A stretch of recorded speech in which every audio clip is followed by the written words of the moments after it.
Well, good afternoon, everyone. Welcome to our weekly block chat. I want to say thank you and happy Friday. You guys know when we do our weekly block chat, right in the beginning, we like to set the mood and listen to some music. I want to wait till some people come in, listening to a little Bill Withers, Lovely Day. It's one of my favorite songs, but it just speaks to who and what Buffalo's about. Again, I want to thank everyone for being a part of our block chat today. I'm excited. We actually have two tremendous speakers, two people I have a lot of respect in terms of the work that they do in their respective organizations, and relevant topics to working with block clubs and residents and organizations. Big shout out to the Board of Block Clubs of Buffalo and Erie County, and to my good friend Debbie Lombardo. We've been doing this.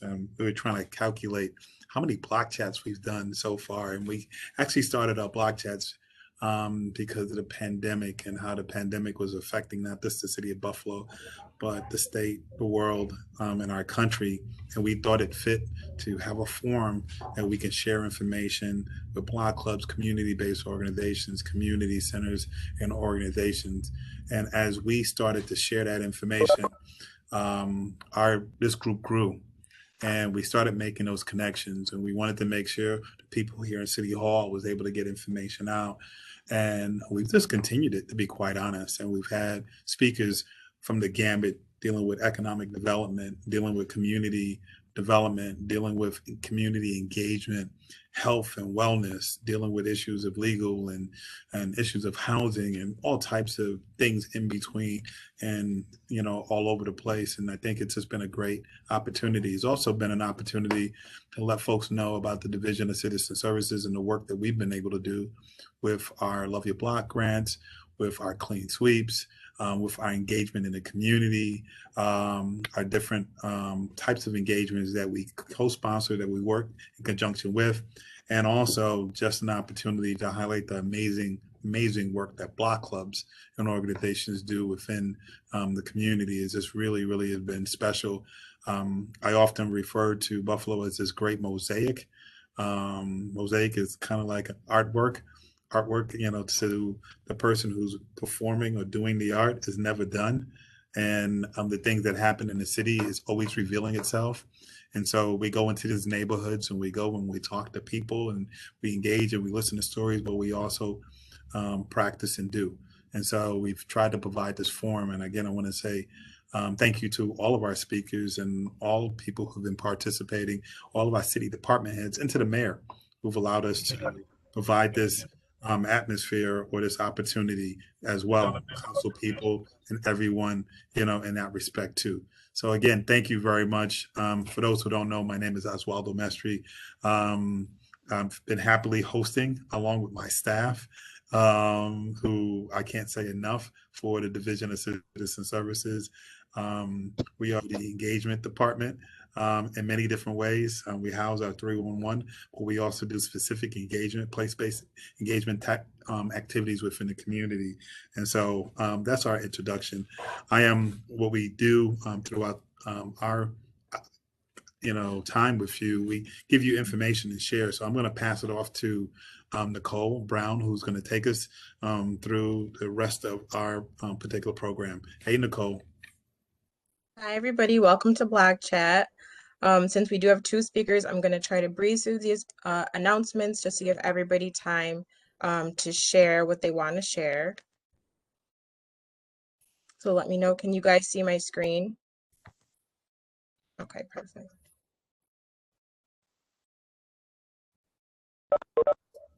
I don't know what to with PowerPoint.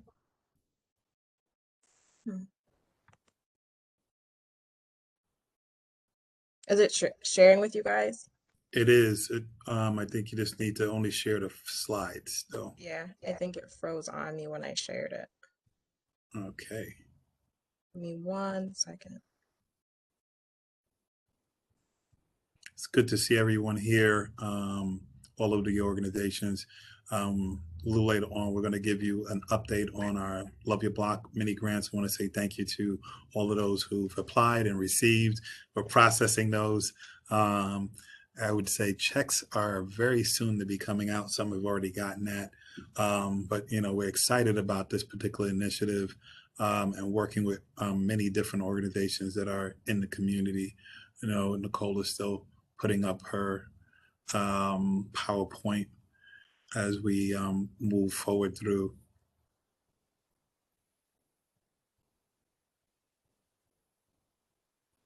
Okay. Okay, let's see. Are you guys able to see my screen? Not at all. Why don't we? Here we go. Sorry, guys, it's technical. There we go. Okay, so very quickly, the splash pads are still open, so obviously it's starting to get cold. Probably last few weeks you can enjoy them. So the splash pad rules, of course, are posted online, buffalonewyork.gov, and there's still a number of them open at this point in time. If you're unable to pay rent, if you're a tenant and if you're a landlord, you can visit standupbuffalo.com and find out a little bit more about the programs. And this one in particular, the Emergency Rental Assistance Program, can be of help if you're a tenant, and if you need help with your application, call 211. Buffalo announcements, you can sign up for the PSA alerts by texting Join Buffalo Alert to 30890. If you're interested in just the parking updates, you would just text parking updates to 30890 as well. So there is always a talk of the town, the mayor's radio show every Sunday at 1 p.m. You can tune in on Facebook or WUFO for more information about things that are going on in the city of Buffalo. We are still accepting VISTA applications here in the department, in the Division of Citizen Services. You can apply online or refer individuals to us via email as well. The bulk trash collection schedule is listed online. And we just ask that if it is your week coming up, you put the trash out on the Sunday before your date, so that way there is a week to collect it as well. This week coming up is going to be, September 12th, the next week coming is going to be the Lovejoy District. If you're looking to start a block club, you can contact the Buffalo, Erie, and County Board of Block Clubs via email at bobcbuffalo@gmail.com or via phone. They also have a Facebook and an Instagram as well. So there is one event left at the summertime at Olmsted's Riverside Park. There's an outdoor movie night featuring Disney's Mulan. It starts at 7:30. And there is going to be an E for All event. So they had the simple steps to turn your idea into a business. There will be a pitch contest Wednesday, September 29th. So please go on and register at eforall.org. There are some giveaways that's happening this weekend. Saturday, September 4th, there is a giveaway, the second annual back to school giveaway. You can pre-register for a backpack at the link provided. And there will be one on September 5th at 472 Niagara Street as well. If you're interested in e-bikes or learning about the e-bike library, you can borrow an e-bike. You don't have to rent them. And this is a program that is making available e-bikes to the community. You can learn more about this at esbcbuffalo.com. And if you are looking for grants to help replace your roof, there is a grant available through NeighborWorks Community Partners. This is available through October 15th. And so there are qualified roof projects. You have to meet a few criteria, but you can find out about this more on NeighborhoodWorks, communitybuffalo.org, roof replacement. And so we can put that link in the chat as well. There are still a few events happening in the city of Buffalo as well. Beats and Bites at the Broderick goes through September 30th, and it's every Thursday. Vendors, food trucks, DJs, and more. You can also buy buy some fresh produce and join MVP. And this is every Friday at 10 a.m. to 2 p.m. as well as the mobile market. It's every Tuesday at Jericho Road Community Health Center from 11:30 a.m. to 1:30 p.m. If you go online, actually you can find out more locations for that mobile market as well. COVID testing and vaccination information is still available at covid19.buffalony.gov. So our city website, there is a wealth of COVID information if you need it available on that website. So if you are looking for emotional support, someone to talk to, or someone, more information, you can also contact the emotional support helpline. They're open Monday through Saturday, and you could call the number provided, or you can email projecthope@buffalourbanleague.org. So, and just to wrap it up, we do have our social media. If you don't follow us, we have the Division of Citizen Services. Our Facebook is at Buffalo Citizen Services, and our Instagram is Buffalo 311. We have our 311 call and response center page, the same at Buffalo 311 for Instagram, and we have a Love Your Block page at Love Your Block Buffalo.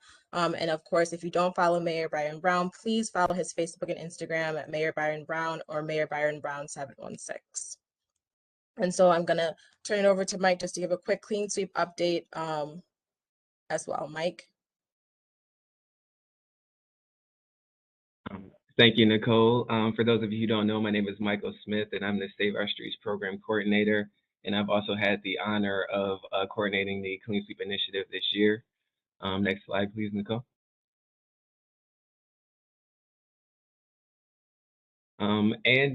We are happily have engaged with 2,840 residents so far this season.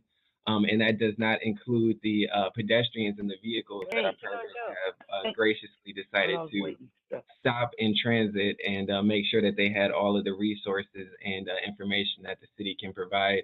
I can't overstate how amazing the partners in the community organizations and also the Buffalo Police and the city departments that are part of the Clean Sweep have been in making sure that all of the residents have the resources and city services that they need.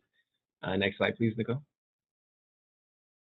And that leads us to our 21st Clean Sweep, which will be in the University District under the Washington Police District D.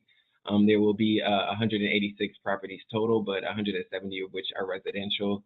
And as you all know, we will visit each and every one of those properties to make sure that the residents there have what they need. Let me just go about thanking Councilman Bowman's office for providing lunch for us this past Wednesday. It was great, and we had a great time. And I also want to thank all the partners for the work they're doing and for making sure that the residents knew about the rent moratorium. I understand how important that's been and how monumental that program has been in making sure that residents are able to afford maintaining their residence during this difficult and tumultuous time. Thank you everybody again for your time, and I'll go ahead and pass it back to Nicole and Director Mestry. Okay, good afternoon, everyone. I just wanted to kind of go into the chat group real quick and putting this in. Many of you know the tremendous work that MVP does, and many of the groups that does stop the violence and prevention type of organizations, and wanted to mention that there's going to be a walk in honor of Neil Dobbins, who is the director of MVP, who passed away a few months ago. And so be on the lookout for that. We'll share that with organizations and block clubs. That is happening September 25th. I'm sorry, yes, September 25th. And so also gun violence, the walk. So we just want to make sure that folks are out there in terms of that too. Queenie, we see that you're at Grassroots Gardens headquarters. There's a big announcement that's happening there. We know about that. We couldn't stop our block chat, but keep us updated about what's going on over there with our partners from Grassroots Gardens. Let them know that we are there with them in solidarity as well too. So job fair also at Ferry Grider Homes on October 2nd. Again, a job fair at the Ferry Grider Homes on October 2nd on Saturday. So let me introduce my,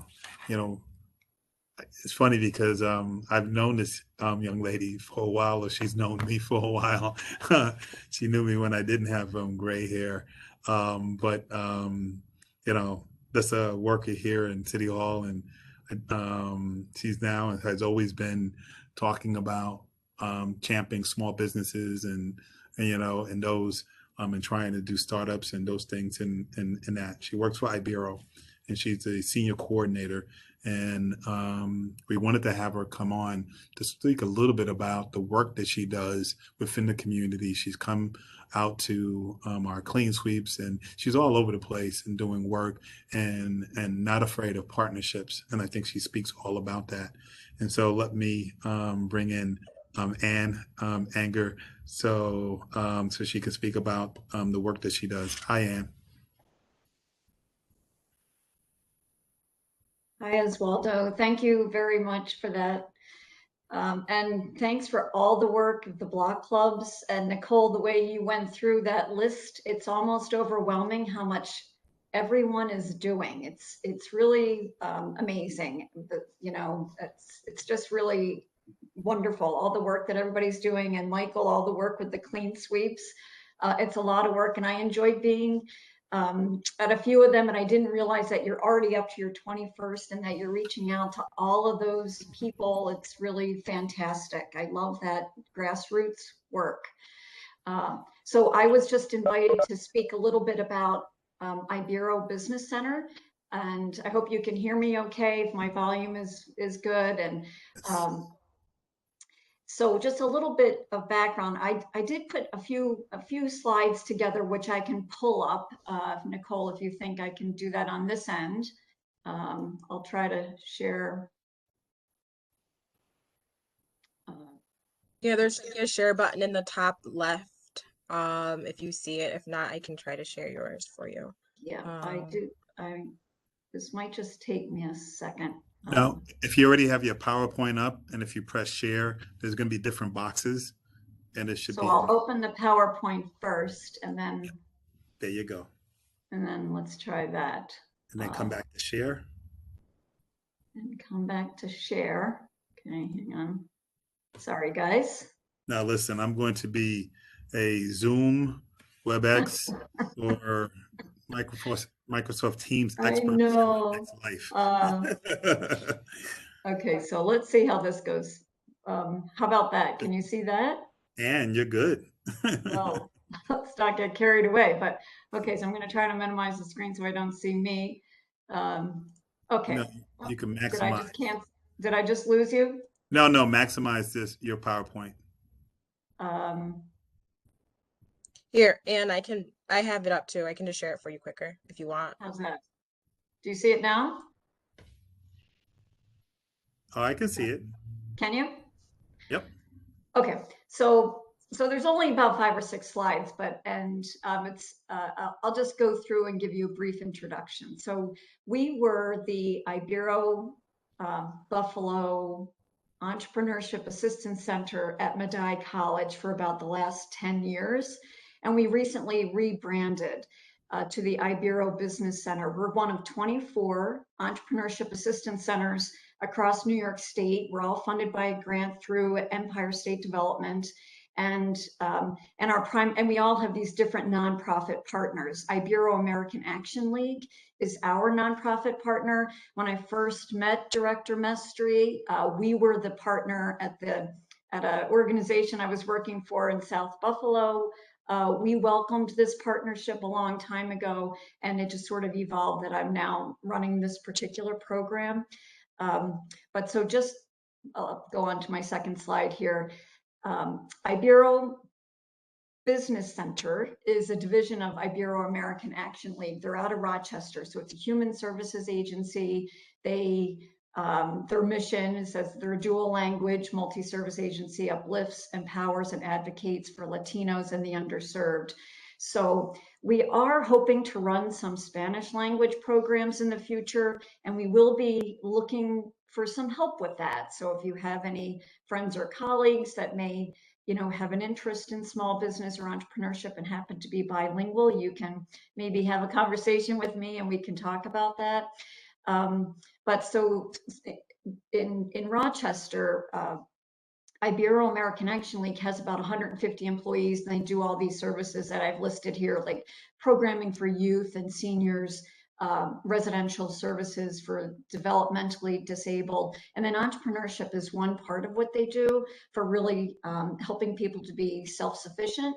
So they do that here in Buffalo. They do some entrepreneurship work in Rochester separately as Ibero Business Center.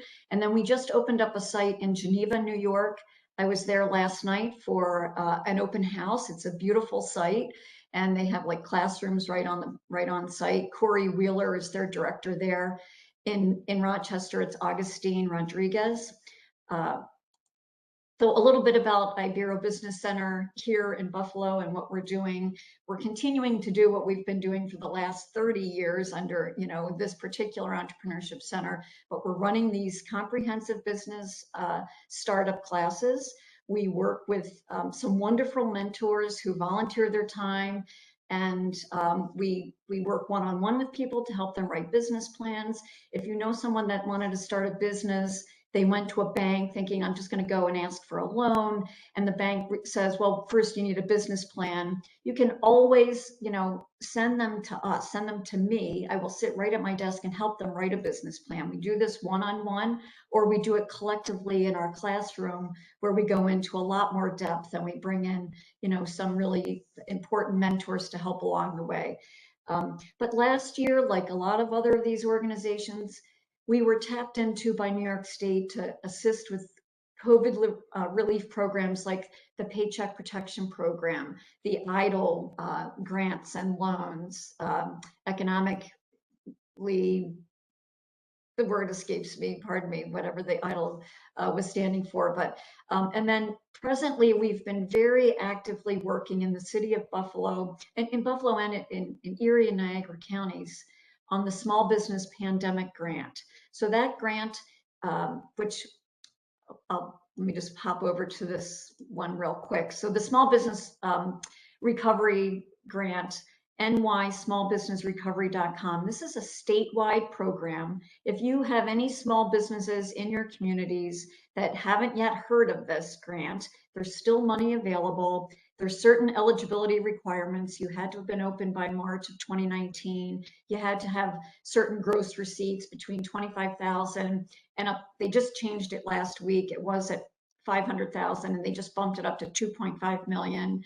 I'd like to see them drop that 25,000 to a little bit lower than that. We have, some people that are right at the threshold and are, so that would be helpful. But this has been a very helpful grant for people that they're presently working on. And just this week, we were advised of a new grant for people that run daycare centers.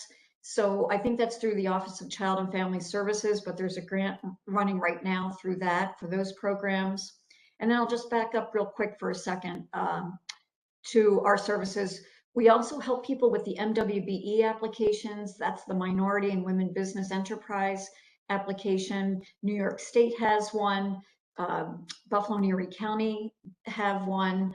And then, of course, access to business support networks. I did, like Oswaldo was saying, as far as being, I am a fan of partnerships, and I will tell every entrepreneur, there are a lot of people in Western New York that want to see you succeed. There's a lot of people that can be helpful. E4All, the most recent one, who I know has been very active, and that Nicole mentioned the flyer and their upcoming, pitch contest. I was at their event, at Jueria's event last week or so, and it's really inspiring what they're doing. And I would just say there are, it's like love, there's enough room, there's always room for more. And just, if anybody doesn't know where to go, start somewhere, and we will continue, to all be helpful to each other. Our particular business training program is starting, it runs for 10 weeks. We're starting September 14th. We're running through November 17th on Tuesday and Wednesday nights. This year, we're running it in partnership with the Westside Community Services Center at 161 Vermont Street.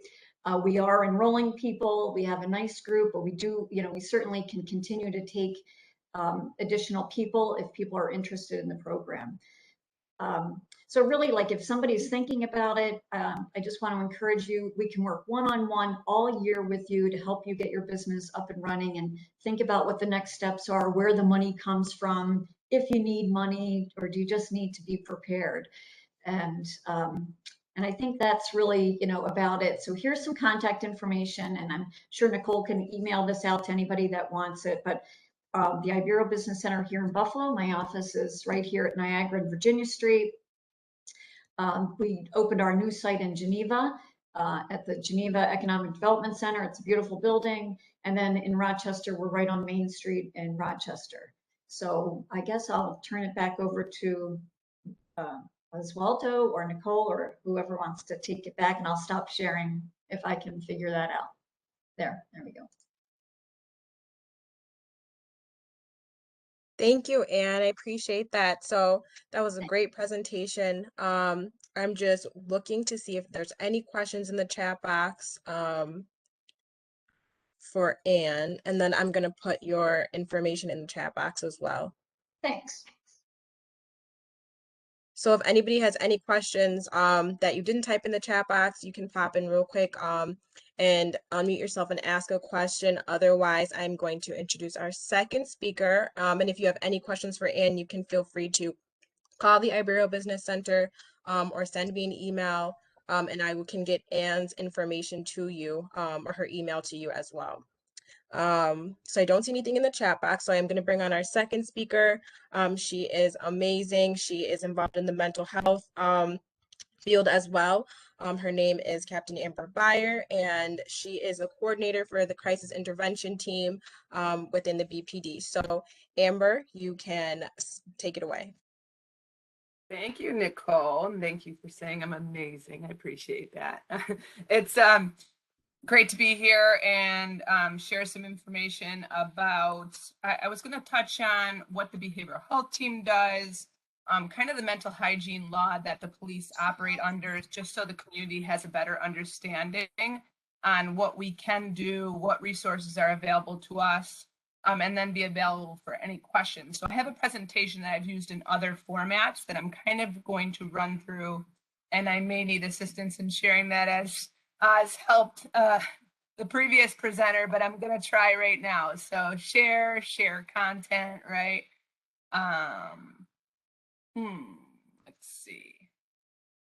Let's see. I'm assuming I go under my presentation. Yeah, at your right hand side where it says present at the top, you can just hit that. Okay. Okay. I don't think this is this. Okay. So yeah, this was a presentation, like I said, that I used previously for other different formats, but there's a lot of information in here, and I'm going to run through some of it that I think is beneficial for everybody, and for the sake of time, so I'll just go through things, and if people have any questions later, my contact information is going to be on here, and you'll probably include that in the chat, as you said, Nicole. So a little bit about me. I'm the crisis intervention team coordinator for the Buffalo Police Department. I am not a mental health professional. I am a certified law enforcement instructor for fundamentals of mental health, crisis intervention team training, disabilities awareness training, integrating communications and assessment team training, how being trauma informed improves criminal justice systems. And in addition to that, I just try to take any training opportunity I can or attend conferences just to enhance my knowledge on this topic to best effectively do the job that I'm doing as a CIT coordinator. I was brought into my position in 2018 October, created by Commissioner Lockwood and Mayor Byron Brown, to try to work on enhancing our response to those in the community who suffer from mental illness. And ultimately, a 911 call comes in and the Buffalo police have to respond. So in this position, I've been just trying to build relationships with community partners and enhance our response, as I said. I oversee the behavioral health team currently too, and we're going to get into that a little bit. If we have time, we can come back to this video, but this is just a news clip that Channel 7 did a story on the behavioral health team, and just kind of shows the dynamics of what the team does and how they co-respond together to respond to those 911 calls of people in crisis. So if we have some time, we'll come back to that. It's a few minutes long. Oop, I might just have to watch it. Okay, so CIT, the concept of CIT, it's more than just training. It's a community partnership between law enforcement, mental health, and other professionals, individuals who live with mental illness and or addiction disorders, their families, and other advocates. So it's trying to have a universal approach between all these people that have a common interest in keeping everybody in the community safe. So we all have the same goal in keeping the citizens in the community safe, and that's what the Buffalo Police's interest is, along with everybody else, these advocates, the people that are treating people in the community. So the coordinator will serve many roles with an emphasis on examining, reviewing, and making recommendations to ensure departmental and community needs are made, maintaining continuous working relationships with all community partners with specific emphasis on mental health and advocacy partnerships. So I work with NAMI, I work with Western New York Independent Living and Peer Connection. We're just trying to enhance that relationship and be all on the same page. Out of thousands of calls for service, many of those involve someone who suffers from mental illness or is experiencing a mental health crisis. The number is not really always accurate. We do label some calls as such, like mental health crisis, given the details of the call, or suicide attempts, suicide threats, assisting crisis services organization with the evaluations. But a lot of times a call might come out as a domestic situation, trouble with the son. And then when officers arrive on scene, they realize that the son may suffer from schizophrenia or something like that. So the data is not really accurate on how many calls we respond to, but we know that when we're responding, it's not really a good day. So whether somebody suffers from mental illness, there's usually an emotional crisis happening, emotionally charged situation.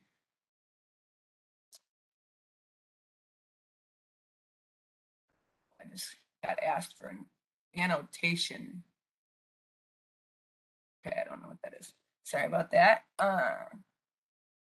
So this, like I said, I use this to teach some people. So we go over mental health crisis and what an emotionally disturbed person is.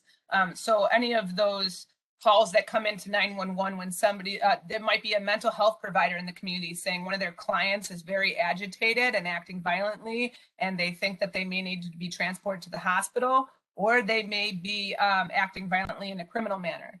A person demonstrates conduct indicating that they're a danger to themselves or others. So that could obviously be making suicidal statements, or just not that inability to meet their essential need for food, shelter, clothing. A person might be homeless and experiencing mental health issues, irrational behavior, somebody's in the middle of the streets late, screaming, all these different reasons why a 911 call might come in. So we go over a little bit what causes emotional stress. We're not going to go over that here right now, but this is some of the stuff that we teach some law enforcement officers in CIT training and everything, just kind of pointing out that there may be a mental illness there may be substance abuse going on, there might be both. There could be a medical condition that exhibits the same symptoms as mental health or mental illness, diabetic concerns, urinary tract infections. There's tons of things that might, traumatic brain injuries. And then there's just situational stress. I've seen people act very erratic during a car accident just because at that moment, like, it's so overwhelming for that person, and there might be other things going on in their lives, and it's just really hard to calm the individual down. And then there's a combination of all of those things. So then we go over indicators of emotional distress. Sometimes, what officers are looking for when they're coming to a house and they're getting that 911 call. Presence of urine, feces on the wall, hoarding, strange coverings, foil coverings. So we're training officers to look at all these things and take these into consideration when deciding how they're going to handle the call. Behavioral health indicators. Some people are dressed extremely off for the weather, the environment, loss of memory, appearing confused, withdrawing, very angry given the circumstances. And then verbal indicators. We're teaching officers to recognize all these signs: rapid speech, slow speech, obsessive thoughts, illogical thoughts, grandiose ideas when individuals feel like they are Jesus or they've been sent here by God. So the mental hygiene law is the body of law in New York in which we govern under to basically take people to the hospital, whether that's voluntary or involuntary. So 939 hospital is the only hospital that can seek, that somebody can seek treatment for when they fall under this mental hygiene law. And the only hospital we have in Erie County that can treat these people are ECMC. So all individuals have to go to ECMC. That is why police officers will be taking all individuals that they determine need to go to ECMC. So the 941 law is the law that law enforcement operates under.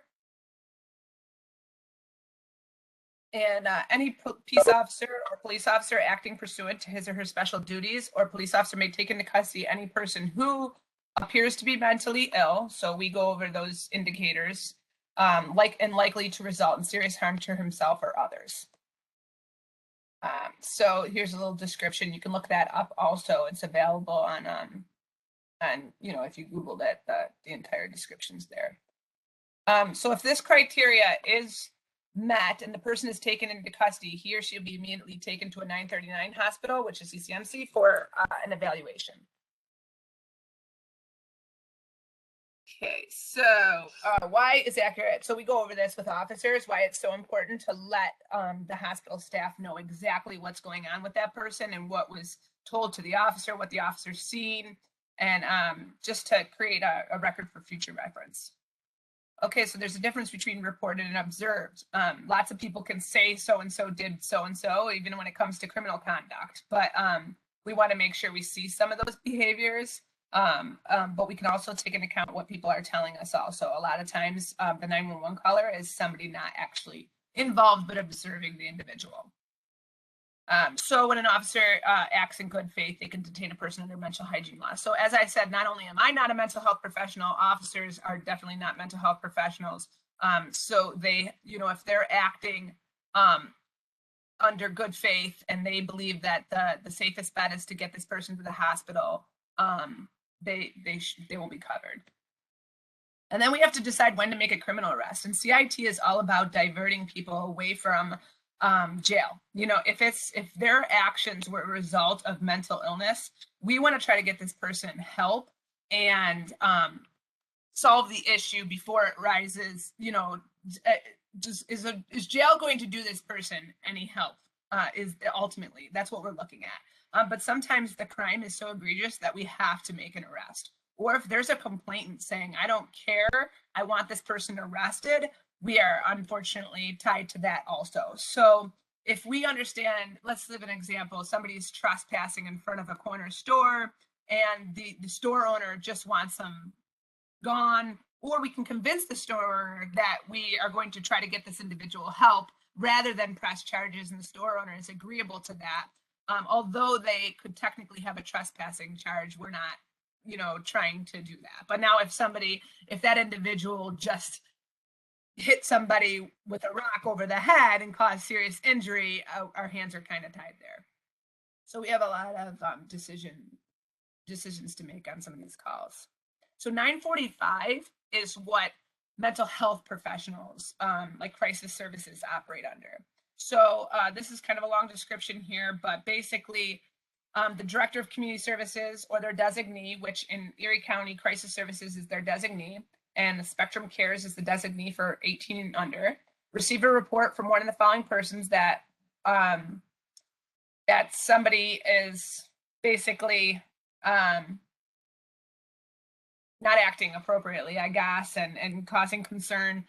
The director of community services or designee crisis services can authorize the removal of that person. So oftentimes crisis services will go out to a house and do an evaluation and determine that the person met criteria for that involuntary transport to ECMC, and they'll request police presence to assist with that, because a lot of times, people are ill and they don't want to go. They don't understand the benefits of going to seek treatment, and so our job is to influence the person to go and get them the help that they need.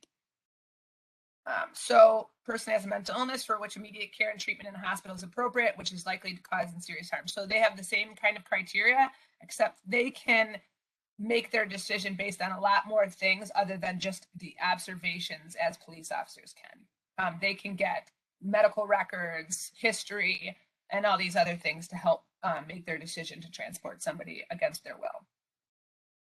So compared, there's a little diagram there. Basically, we have to have the visible harm and the visible symptoms, and crisis services can use all that background stuff. So Kendra's Law, a little quick overview.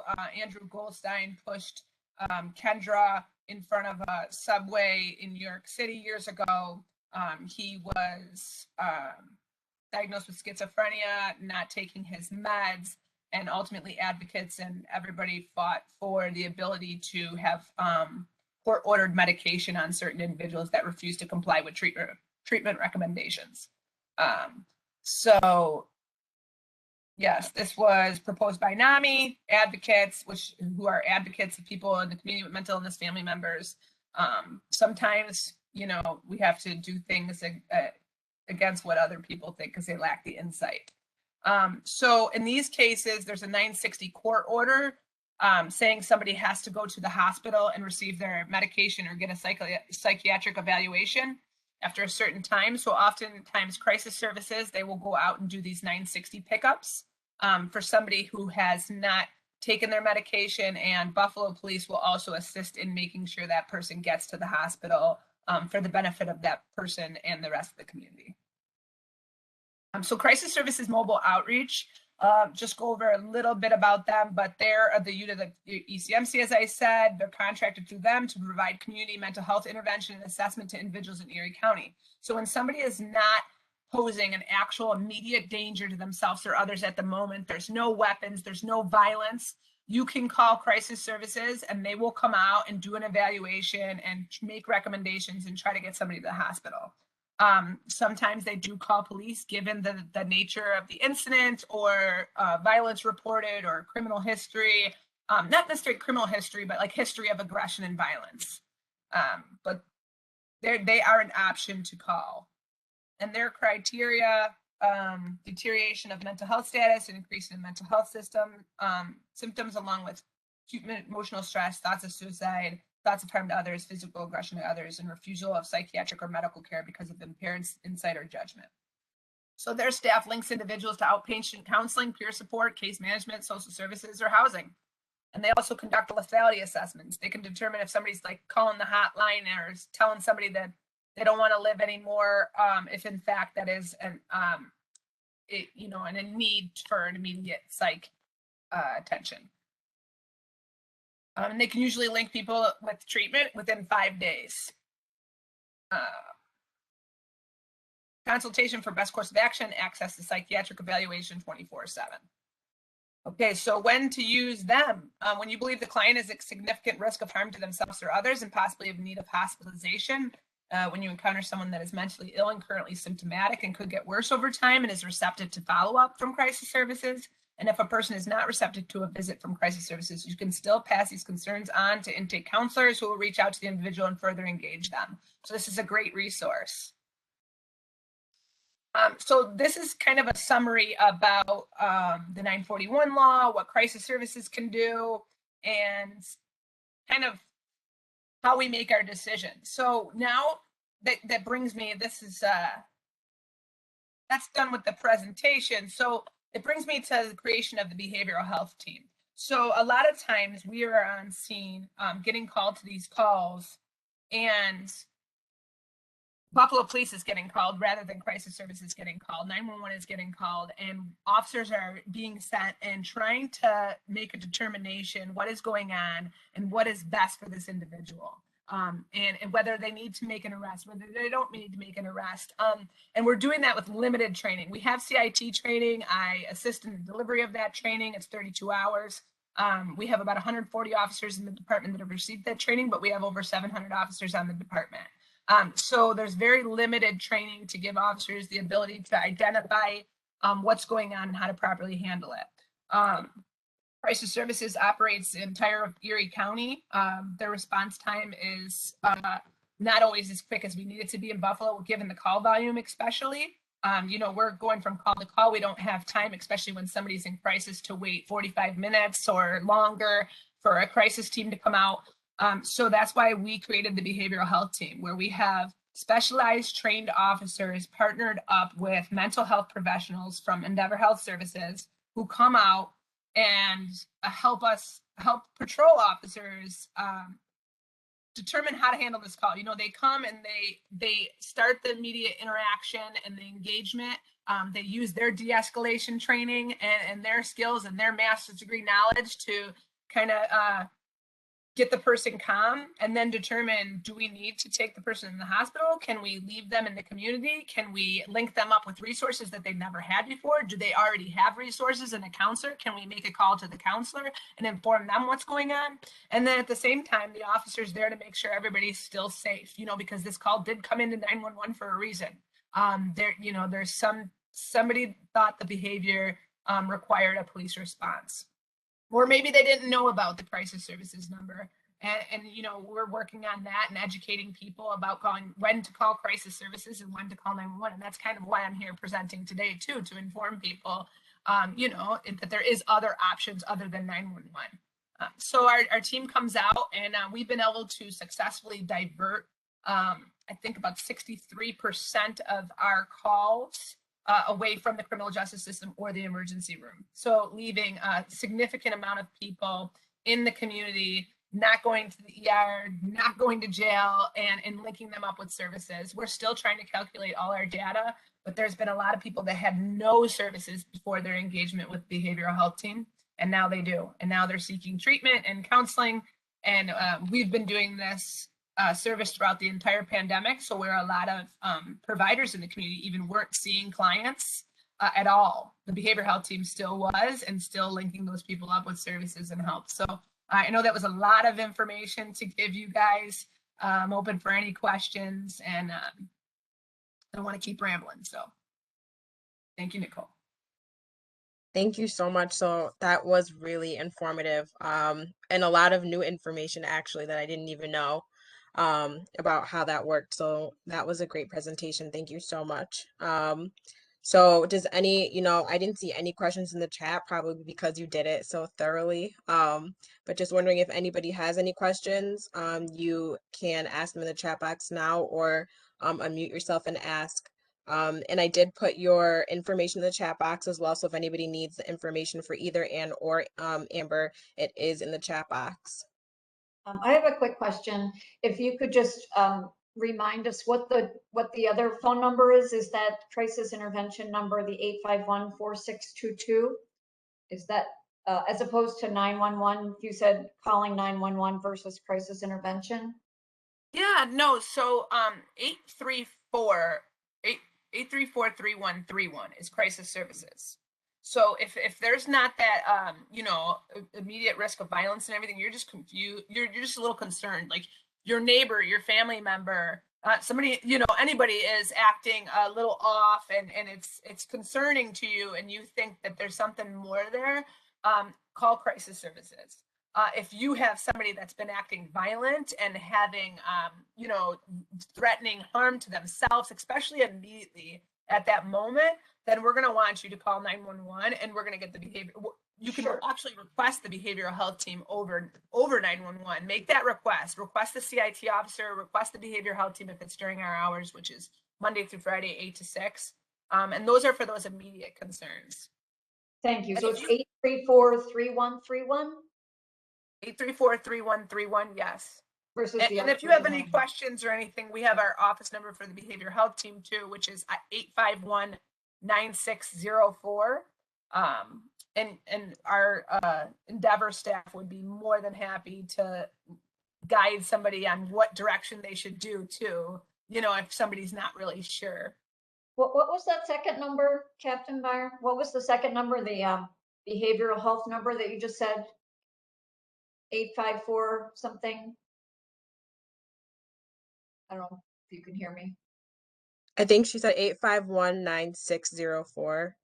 I put that in the chat box for anybody who might need it. Oh, thanks. I would just like to say that was a really wonderful presentation, and that's amazing work that you're doing to kind of divert people, you know, into the right direction. It's very progressive and thinking, and thank you for that amazing work. Oh, thank you so much. I appreciate it. You know, there's just going to be times where the call is going to come into 911 and there's going to be nothing that we can do about that. And the police are going to have to respond. And in those instances, we want to make sure that response is, you know, the best response that we can give the community. And so that's what the work our behavioral health team is doing. And in addition to that, we are following up on calls that happen outside of our hours. So all documentation that's submitted from our officers from outside of the BHT officers hours, we are following up with that and touching base with the individual and saying, hey, I know you had some 911 contact yesterday, but how are you doing today? Is there any more help, any questions you have in getting yourself any assistance? And we're there for that aspect too. The follow-up piece is really important. Well, thank you so much, Captain Byer. That was really helpful. So if anybody, like I said, needs more information, the phone number and the emails are all in the chat. Or you can email me and I will send them to you guys again. And so this presentation is being recorded for anybody who does want to see that again or hear the information again. So again, thank you, Captain Byer. Thank you, Anne, for you guys' informative presentations. And then, of course, Debbie, just want to give you the chance to speak if you want to make any announcements for the Board of Block Clubs this week. Well, the only thing coming up is our September meeting. We are just waiting on confirmation as to where it will be held, but we are scheduled to have it September 23rd, 6:30 p.m. general meeting start time. We will have answer by Tuesday as to where it will be in the city of Buffalo, but we're working on that now. And really just any questions about block clubs or you're looking to start one, please email us at bobcbuffalo@gmail.com. I need to say a special shout out to a couple of my team members that are on here. Well, Cortasia was and Ellen. Ellen goes on the clean sweeps every Wednesday, but Cortasia came out and she really loved it. I have to say my team has been attending a lot of events. And I thank them for that because, you know, getting the word out about block clubs is so important because block clubs are what helps everybody in the community. And it also helps the Buffalo Police Department. It also helps citizen services because block clubs are united and they like to know what's going on and they want to hear about all the different things. And by going from neighborhood to neighborhood and building that relationship, it just helps everybody in the long run. And our goal is to have every neighborhood in the city of Buffalo and even in Erie County. We just started a block club in the in North Tonawanda. It's called the Old Town, and so we're excited about that. So really, that's it for us right now. We're just excited about all the events coming up.